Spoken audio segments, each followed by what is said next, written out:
welcome back to another episode of Rustomod. We're gonna be checking out some awesome C10s today at a buddy's house, so let's get into it. My name's Tyler Mills. This is my 64 C10 and my Instagram is M1969 Camaro. This thing is pretty sweet. You guys have seen this thing on the internet and everything. I know there's some pictures of it floating around. Yeah, so this is, like I said, 64 C10. I got it from a guy off Marketplace in Tennessee. I just basically put a feeler post out there. This is what I found. So me and my dad took a road trip, nice 10 hours, brought this back. I took it out to Kate's for the, what is it? The shop night? Shop night, yeah. And took it out to dinner one night.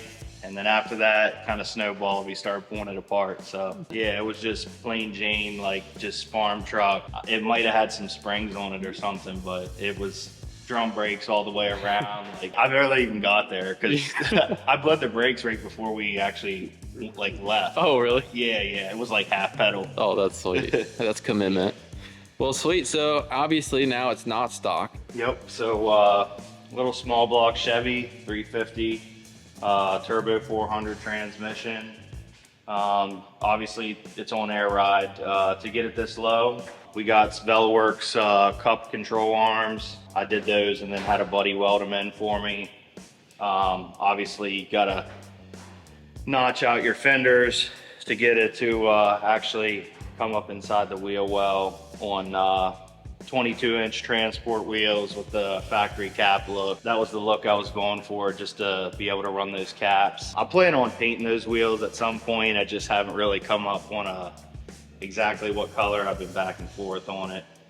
But yeah, it's kind of cool. You know, originally the truck was blue, and then someone decided they were gonna paint it. This is what it turned into. Cool. So I'm pretty sure that back then they probably would have never imagined this is what it came out to look like, but I'm pretty blessed with it. Is it the stock motor that it came with, or did you put this in? Someone else put that in. I imagine it was probably a 6-cylinder, 3 on the tree back whenever it came off the line, and it's probably not gonna live in this thing for much longer. Do LS swap? Yeah, that's the plan. Did it come with the Turbo 400 already in there, or did you put that in, or is it whenever you got it, was it in there? It was already in there as well. That same 350 400 combo was in it. Okay. That's a pretty good setup just for getting the truck from... Yeah, it ran and drove pretty good. The only thing with the 400 is just no overdrive. Yeah. So it tacks some RPMs. That's one of the reasons why I want to kind of go with the LS, you know, 4L80 setup. Yeah, then you can cruise it. Yeah, cruise it and sweet. Maybe be able to do some of the hot rod power tour stuff. Yes, you definitely got to go. That would be so much fun. On your brake setup, did you add this dual master cylinder and power brakes and stuff? Yeah, was that on there? So that's CPP setup with their front brake.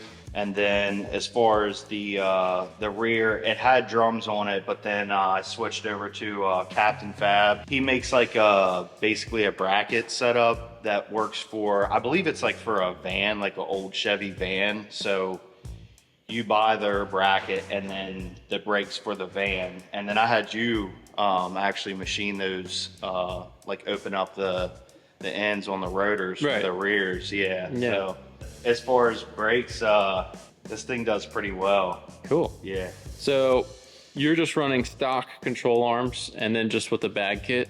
Yeah, stock control arms. So same thing for that. Velworks with their cup kit. That's gonna be for now. So I think this winter I may put a set of tubular control arms. Oh, okay. When I had it down in Ocean City back in May. I think that with the factory control arms, like it's relatively cheap, but the geometry and stress on the ball joints, I actually broke one while I was down there. Oh, really? Yeah. So I think what I'll do is probably this winter I plan on putting a set of Porterbuilt Fab control arms on it, just because it changes the geometry on the cup. I've been kind of like on long drives recently, like it's just making me feel like a little anxious. Yeah. Give us a breakdown on the inside. Yeah, so plain Jane farm truck here. The only thing I've really done inside, just it had a little bit of rust in the floors. Pretty typical of you know, a truck that's gonna look like this. Took care of that. buddy of mine helped out with that, and made these cool little sill plates. Yeah, those are really cool. Yeah, the other side door panel actually didn't match. This was like a two-tone option or whatever. So I actually managed to find the two-tone pieces from him off another truck. So this actually doesn't belong to this truck. It matches but great. It matches. Yeah, it matches great. So rocking with the floor shifter right now. That'll go. I plan on putting I did it column in it then. Yeah. Dude, I love the steering wheel. The steering wheel is really cool. I'm definitely keeping that. Yeah. Once I go over to like LS power steering and all that, like it's gonna stay. No, I love that. It's the character of the truck. That's really cool. That's for all that leverage with manual steering. Yeah, I was gonna say you got manual steering. Well, at least you got power brakes. Yeah. So this is KP Components notch, and with their watts length, obviously to get the rear end to clear. It's pretty simplistic. You got still factory trailing arms and, you know, just bag under the notch, sandwich in between the control arms, and then 4-inch drop block, same thing through Bellaworks. And then it's all just paired up with the airlift 3-piece setup that I got here, which is really nice. It's all pretty much plug and play. So not a whole lot of wiring involved, and it's done pretty well. So just when I had it apart, you know, new bushings and stuff like that, but nothing crazy. The brake kit, you know, just to swap over from drums. I was having some issues with them when it was drums, like they were overheating real bad. So Yeah. I know, I think it was Cruise Week, or back in October, right, like a few days before Cruise Week, I took it for a drive real quick just to make sure, like, no bugs or anything, you know. And I pulled up the sheets, and there was like steam rolling off the drum, and I poured water on it, and it just boiled off. And so I like put new wheel cylinders in it for a weekend, and as soon as I brought it back, I bought this setup just to swap it over. So. Yeah, disc brakes are so nice to have, for sure. So much easier to maintain. Yep. So do you have a bed for it? Are you going to make a bed? Yeah, or? I have a bed floor for this. So raised bed floor. I still got the factory tubs. So I actually had a guy actually cut a tree down for the project. Yeah. Had the lumber dry out for a while, and then I planed them down and stained them up. I poured epoxy over it, but two of the boards I kind of like messed up on, so the epoxy never hardened, so I had to strip them back down, and that's kind of where I'm at with it. But cool. I got it framed up, you know, with rib nuts in it and everything. I have like a steel bar that's going to go in between each piece, so it'll be nicer than anything that's on this truck, really, you know. So I wanted something that looked kind of sharp wood with like that epoxy like class look on top. So it'll look pretty sharp. That's sweet. And they're fit really snug around the tubs, because the tubs are so imperfect that I had to make like templates for them, and then, you know, brought them back to the wood itself. So that I had probably like, I don't know, 4 hours in each side, just for those pieces to fit snug around the curvature of the tub. Yeah, that's cool. I like how you use rib nuts on these. A lot of guys don't really, I feel like they're not really used that much, but they're so nice to have. So nice, it's awesome. It's the way to go. Very cool. Yeah. Are these steel or are they aluminum? Yeah, it's steel. Yeah, that's awesome. I like how you did that. That's really cool. Yep.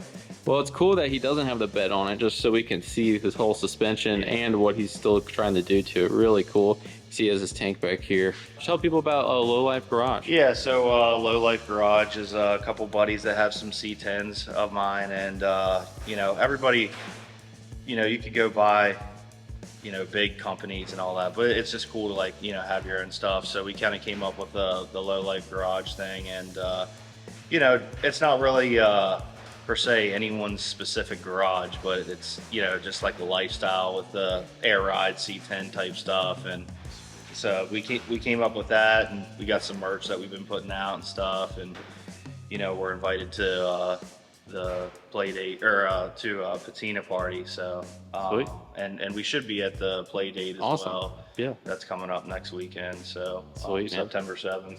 Well, cool. Yeah. All right, well, we'll hopefully see you guys. They're going to be at Patina Party next year, I hope, and a bunch of other events that we're going to host this year. But I'll link all their social medias and stuff down below. But that's it. I'll get some B-roll of this truck and we'll wrap this episode up.